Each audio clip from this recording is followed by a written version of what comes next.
The year was 1932, and Walt Disney's first color cartoon, Flowers and Trees, earned the fledgling Disney studio its first Academy Award. In fact, it was the first year a cartoon could have won, because the short subject category simply didn't exist until then.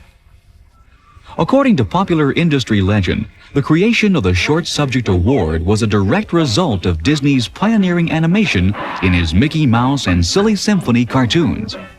And since the familiar Oscar statuette wasn't presented to cartoon winners until the early 1940s, Walt's first Academy recognition came in the form of a certificate.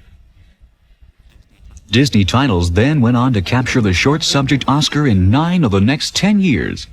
Disney's early Academy Award winners drew on popular fables and familiar storylines. And by the late 1930s, Disney favorites like Pluto and Donald Duck were starring in their own Oscar-winning shorts. In 1933, Disney's favorite leading mouse was up against tough competition. Mickey and Minnie's rendition of the song Box Lunch helped Building a Building corner an Oscar nomination. Bananas and macaroni and a huckleberry pie. Sorry. But that same year, the public and the Motion Picture Academy were dancing to a different tune as Disney's Three Little Pigs pitched in to help raise America's Depression-age spirits. Big bad wolf, who's afraid of the big bad wolf? In 1935, Disney's Three Orphan Kittens caught Oscar's eye with a combination of skillful characterization and new concepts in perspective and movement. In this scene, an effect that animators call a moving vanishing point creates a unique sense of depth and action. By 1938, the studio's animators were being encouraged to take greater and greater creative risks in their work. Ferdinand the Bull is a prime example.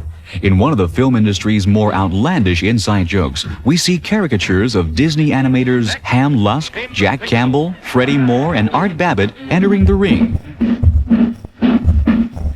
Then came the Matador, the proudest of all. Recognize that Matador? It's Walt Disney himself. And Disney innovations weren't limited to the studio's early years. In Disney's 1960 Oscar nominee, Goliath 2, we see the first use of the studio's revolutionary Xerox process for producing animation cells.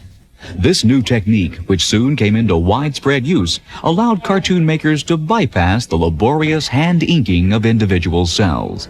Yes, there are many technical advances, but basically the thing that gives us more depth is the ability to draw the way it should be drawn for this medium. The way you shape a line, the way you draw the figures. That contributes an awful lot to the depth and to the overall effect that you see today with the cartoon. His ability to blend story and character with technical breakthroughs spelled unrivaled success for Walt Disney.